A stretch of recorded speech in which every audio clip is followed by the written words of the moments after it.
कि हमें किससे डरना चाहिए? अल्लाह ताला से। क्यों?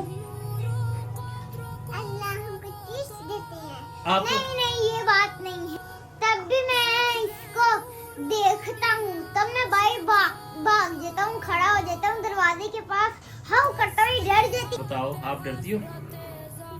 मुझे डर, मुझे नहीं। आप दोनों में से अल्लाह ताला से ज्यादा कौन डरता है?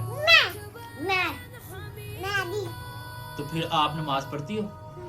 क्या?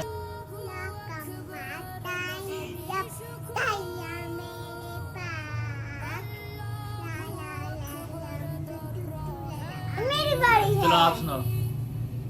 मैं एक बड़ी तकरीर करूं? चलो करो। नहीं, पहले तो कलमा सुनाओ। कलमा मुझे उर्दू में नहीं आता। चलो इंग्लिश में सुना दो। ठीक है। फर्स्ट